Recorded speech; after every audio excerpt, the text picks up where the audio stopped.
Rhythm games have been a genre that have enthralled me ever since the days of Dance Dance Revolution. So when I heard about Everhood, a new unconventional adventure RPG, I was instantly intrigued. If you're familiar with rhythm games, you'll know that the mechanics often involve the player pressing buttons in a sequence that maps back to the music playing. Everhood, however, plays in a way that I like to define as an anti-rhythm game. Rather than moving to the beat, you're actually moving away from it. Think of yourself as the player in an environment similar to that of Guitar Hero, but instead of hitting those notes, you're actively dodging or jumping over them. This was a clever concept theoretically, but did it actually land the mark? And is this game going to be the next Undertale? Short answer, probably not. But I don't mean that entirely in a bad way. You can clearly tell there was a heavy amount of inspiration taken from Undertale in things like the narrative, the unexpected events, the fact that there is a good and bad type of playthrough, and even this ATM machine who has a face that looks pretty darn familiar.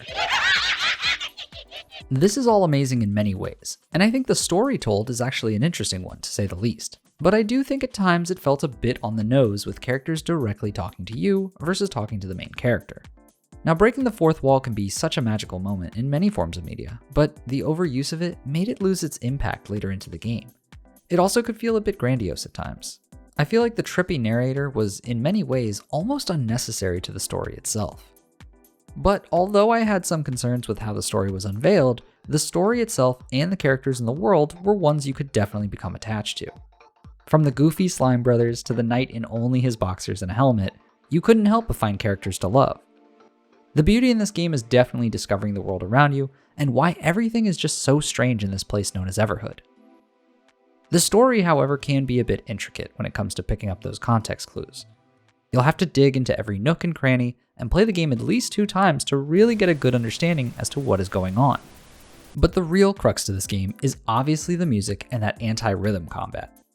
Even if you don't care for any of the story, you might just love this for the music alone. Then you pair that with the absolutely chaotic approach to gameplay, and you've created a feeling like no other I've experienced before.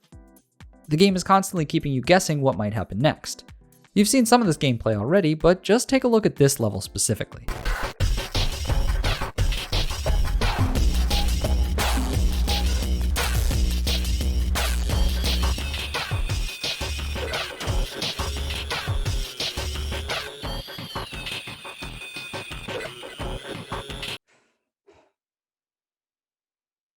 What the fuck? The screen is shaking, the vision of the normal grid is being constantly distorted, and this is all happening fairly early into the game. Levels like these were amazing, but I won't lie. It did make it a bit underwhelming when going from those levels like that to, say, something that felt a little more standard. I think the game could have benefited from a few more of these trippier songs.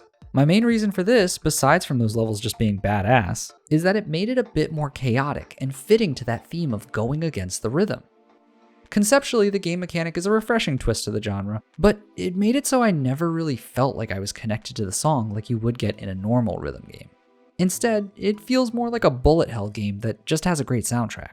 Then halfway through the game, you also have the requirements to repeat all battles again given a new mechanic. You can now absorb those notes and actually throw them back at your opponents.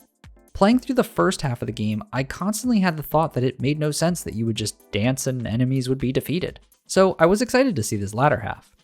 But playing the same levels over again could feel repetitive at times, even if there was this new mechanic. And unfortunately, in the end, I actually enjoyed the levels that focused more on tougher patterns and dodging, as opposed to playing that minigame of sorts in between songs with that new discovered mechanic. All in all, I have some mixed feelings about the game, but throughout the 10 hours I put into it, I can definitely say that I'd recommend it, even if it's just for those moments of chaotic visuals and a banger of a soundtrack. Others might really get into the story where I couldn't, but regardless, I think there's a little bit of something for everyone. Everhood is one that I think you won't want to miss, so go ahead and jump, dodge, and slash your way over to Steam and check it out. Thanks for watching my Everhood review.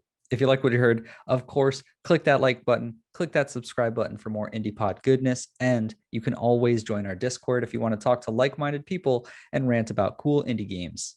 Thanks for being awesome.